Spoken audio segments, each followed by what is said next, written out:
उत्पत्ति अध्याय 41। उत्पत्ति अध्याय 41। पूरे 2 बरस के बीतने पर फिरौन ने यह स्वप्न देखा कि वह नील नदी के किनारे पर खड़ा है और उस नदी में से 7 सुंदर और मोटी मोटी गायें निकलकर कछार की घास चरने लगी। और क्या देखा कि उनके पीछे और 7 गायें जो कुरूप और दुर्बल है नदी से निकली और दूसरी गायों के निकट नदी के तट पर जा खड़ी हुई। तब ये कुरूप और दुर्बल गायें उन 7 सुंदर और मोटी मोटी गायों को खा गई। तब फिरौन जाग उठा और वह फिर सो गया और दूसरा स्वप्न देखा कि एक डंडी में से 7 मोटी और अच्छी अच्छी बालें निकली। और क्या देखा कि उनके पीछे 7 बालें पतली और पुरवाई से मुरझाई हुई निकली और इन पतली बालों ने उन 7 मोटी और अन्न से भरी हुई बालों को निगल लिया।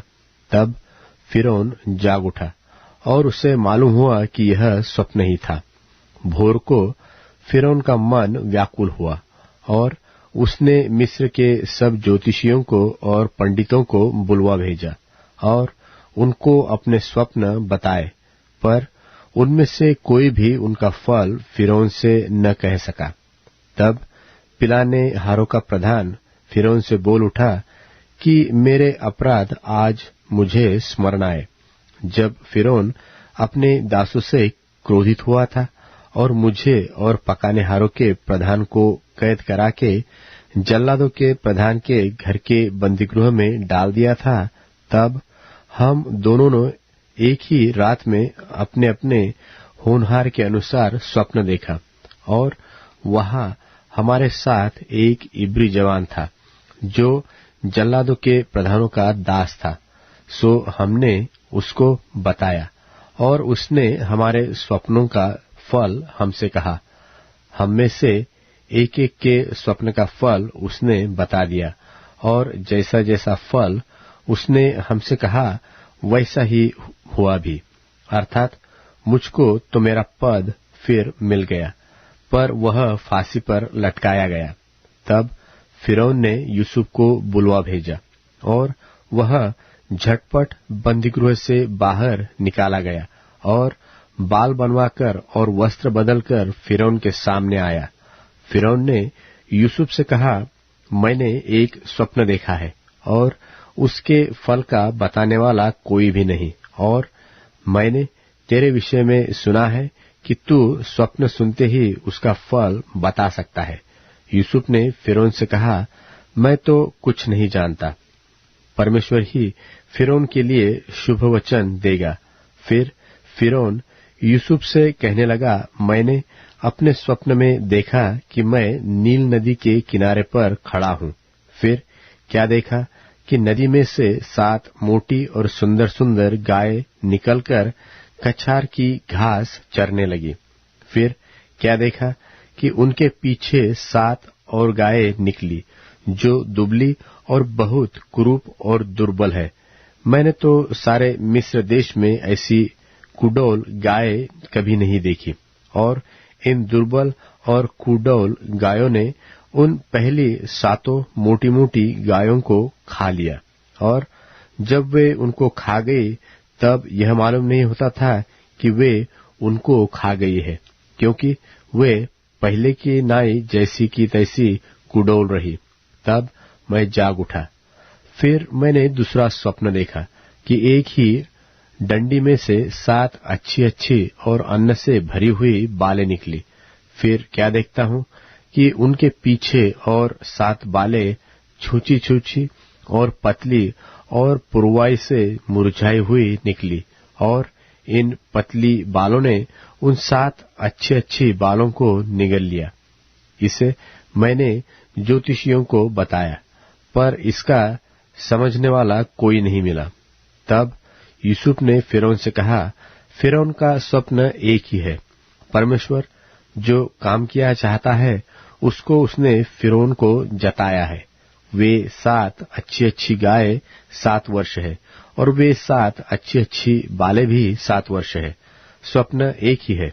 फिर उनके पीछे जो दुर्बल और कुडोल गाय निकली, और जो 7 छूछी और पुरवाई से मुरझाई हुई बालें निकली, वे अकाल के 7 वर्ष होंगे। यह वही बात है जो मैं फिरौन से कह चुका हूं कि परमेश्वर जो काम किया चाहता है उसे उसने फिरौन को दिखाया है। सुन, सारे मिस्र देश में 7 वर्ष तो बहुतायत की उपज के होंगे। उनके पश्चात 7 वर्ष अकाल के आएंगे, और सारे मिस्र देश में लोग इस सारी उपज को भूल जाएंगे, और अकाल से देश का नाश होगा, और सुकाल बहुतायत की उपज देश में फिर स्मरण न रहेगा, क्योंकि अकाल अत्यंत भयंकर होगा। और फिरौन ने जो यह स्वप्न 2 बार देखा है, इसका भेद यही है कि यह बात परमेश्वर की ओर से नियुक्त हो चुकी है, और परमेश्वर इसे शीघ्र ही पूरा करेगा। इसलिए अब फिरौन किसी समझदार और बुद्धिमान पुरुष को ढूंढ करके उसे मिस्र देश पर प्रधानमंत्री ठहराए।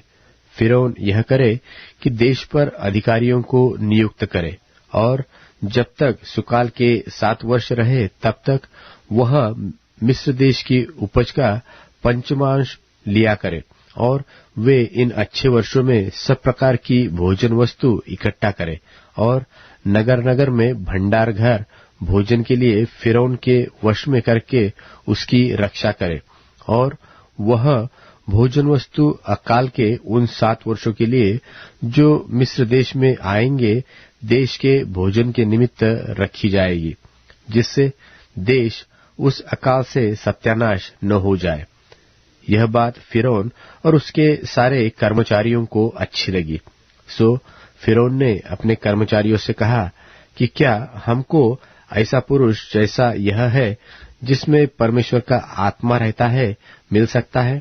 फिर फिरौन ने यूसुफ से कहा, परमेश्वर ने जो तुझे इतना ज्ञान दिया है कि तेरे तुल्य कोई समझदार और बुद्धिमान नहीं, इस कारण तू मेरे घर का अधिकारी होगा, और तेरी आज्ञा के अनुसार मेरी सारी प्रजा चलेगी। केवल राजगद्दी के विषय मैं तुझसे बड़ा ठहरूंगा। फिर फिरौन ने यूसुफ से कहा, सुन, मैं तुझको मिस्र के सारे देश के ऊपर अधिकारी ठहरा देता हूं।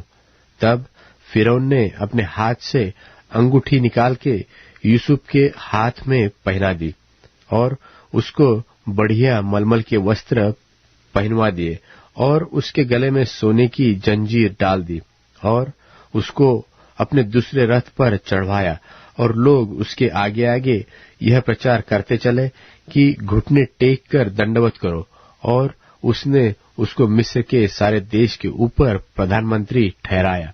फिर फिरौन ने यूसुफ से कहा, फिरौन तो मैं हूं, और सारे मिस्र देश में कोई भी तेरी आज्ञा के बिना हाथ पांव न हिलाएगा।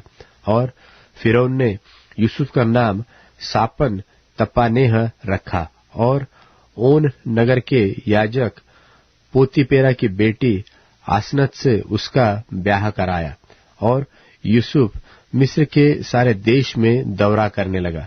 जब यूसुफ मिस्र के राजा फिरौन के सन्मुख खड़ा हुआ तब वह 30 वर्ष का था। सो वह फिरौन के सन्मुख से निकलकर मिस्र के सारे देश में दौरा करने लगा। सुकाल के 7 वर्षों में भूमि बहुतायत से अन्न उपजाती रही, और यूसुफ उन 7 वर्षों में सब प्रकार की भोजन वस्तुएं जो मिस्र देश में होती थी जमा करके नगरों में रखता गया, और हर एक नगर के चारों ओर के खेतों की भोजन वस्तुओं को वह उसी नगर में इकट्ठा करता गया।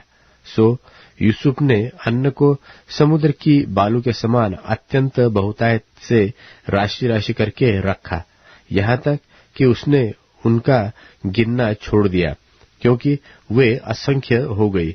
अकाल के प्रथम वर्ष के आने से पहले यूसुफ के 2 पुत्र ओन के याजक पोतीपेरा की बेटी आसनत से जन्मे, और यूसुफ ने अपने जेठे का नाम यह कह के मनश्शे रखा कि परमेश्वर ने मुझसे मेरा सारा क्लेश और मेरे पिता का सारा घराना भुला दिया है।